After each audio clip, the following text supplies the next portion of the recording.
What's up, guys? Welcome back to the vlog. So today I'm actually in a truck. John came down from Taos, New Mexico. They brought their 2017 down, and we just got done installing the Garrett turbo upgrade, 1050cc injectors, all the supporting mods. So we're here and we want to see what we're going to do here in person on E85. Yesterday I was able to tune the car on 91 octane and it made 540 something horsepower. I'll drop the chart here. But today we're looking forward to E85 and seeing what it does. So we're going to get some video here, we're going to do several pulls and see how the truck is, and we'll go from there. So stay tuned.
So John ended up making 540 something horsepower on 91 octane, and on E85 he made 605. So picked up about 50 horsepower.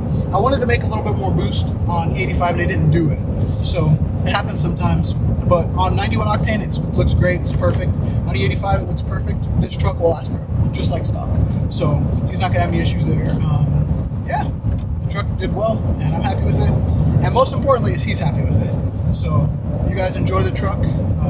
Don't get in too much trouble. Always obey the traffic laws and whatnot. But have fun. One of the things they were mentioning was a correction factor. And I've had several people, other tuners and whatnot, mention that.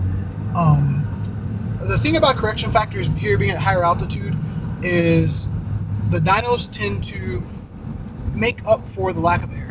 And so there's what's called a correction factor, where it applies a percentage over an uncorrected number, and it comes up with what it thinks the truck will make or the car will make at sea level.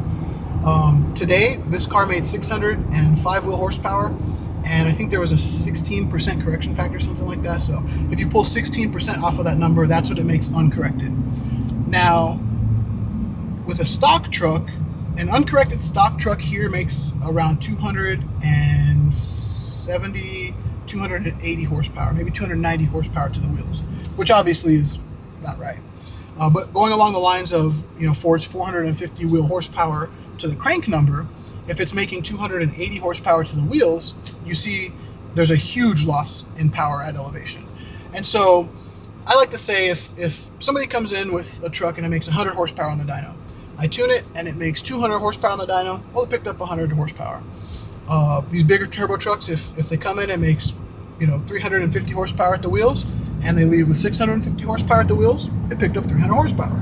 The correction factor isn't really that big of a deal unless you get into extreme temperatures and extreme elevations where you can get 25-30% correction factor, and then at that point it really starts to skew things.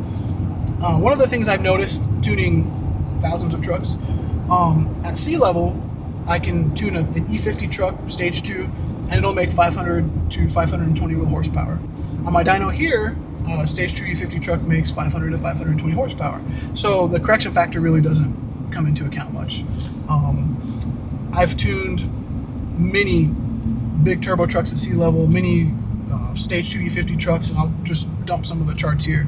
But what you're looking at is an E50 stage 2 truck at sea level. This is Gen 2 versus an E50 stage 2 here on our dyno.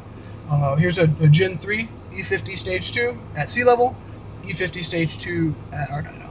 So you can see the difference in all these numbers and correction factors, this and that. And at the end of the day, if it picks up 300 horsepower, it picks up 300 horsepower. I tuned a Gen 2 in Austin a couple weeks ago at Torque Performance, and those guys, shout out to those guys, they were a big help. They installed the package and everything. I want to say that truck made 640 wheel horsepower, which happens to be what I make here at Elevation. So correction factor, potato, at 640 here, 640 there, sea level 4,000, 5,000 feet. It's consistent. So consistency is what we're looking at, and that's what we get. So there you have it. That's correction factor. Again, thank you to John. Thank you to Curtis for coming down from Taos. We really appreciate you guys' support. I think I've worked with you guys now for a year or two. You guys are always professional. Always a pleasure to work with. So appreciate it. When you guys get back home, let me know, and I'll review the log some more, make any needed changes. But so far, so good. You guys enjoy. Please don't forget to like and subscribe. See you guys soon.